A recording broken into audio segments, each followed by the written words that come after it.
guys, it's Jamie from No Getting Off This Train. Today I'm letting you in on my top tip that allows me to keep my meal prep sessions down to 1 hour every week.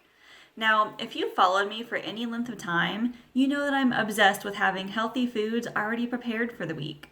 Meal prep saves me time and sanity every night when it comes to cooking dinner because my vegetables are already chopped and ready to be prepared. It's also so nice to be able to pull breakfast out of the fridge and heat it up on mornings when we're short on time. Are you desperate to make life easier too?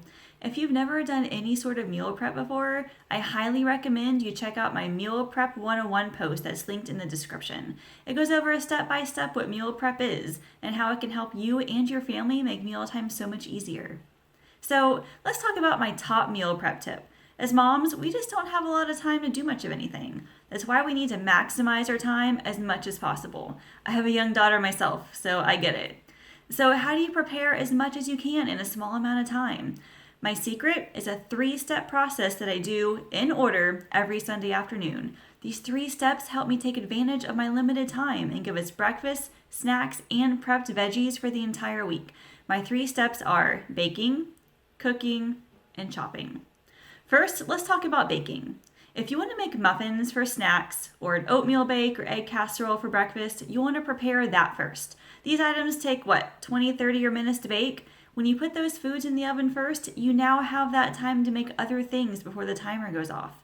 And now they have some time to cool while you finish up your prep. So, step number 1 is baking. Step number 2 is cooking. When I say cooking, I mean anything that you can do on the stovetop or kitchen appliance that you can walk away from for a minute or 2 at a time. This includes pancakes, waffles, or ground beef. Think about it. If you're making pancakes, you have to wait 1 or 2 minutes for the one side to cook before you flip it, right? What do you do with that extra minute? And that brings me to step number 3, chopping. This step includes preparing any fruit or vegetable that can be cut up beforehand to make cooking easier. For me, this usually involves carrots, zucchini, lettuce, bell peppers, squash, or pineapple. You can do most of this in between your cooking time. So here's what this looks like. You put an oatmeal bake in the oven and set the timer for 30 minutes. While that bakes, you whip up some pancake mix and pour the batter onto your griddle. In that minute or 2 that the pancakes cook, you have just enough time to chop a zucchini and place it in a container. Then you flip the pancakes and chop another zucchini. If you do that over and over, you'll have a lot of your produce chopped just as you finish up the pancakes. At that time, your oatmeal bake should be ready to come out of the oven. And while that cools, you can working on the rest of your produce. It might sound complicated, but really it's not. Once you do this a few times and get into a groove, you'll be surprised at how much you can accomplish in 1 hour.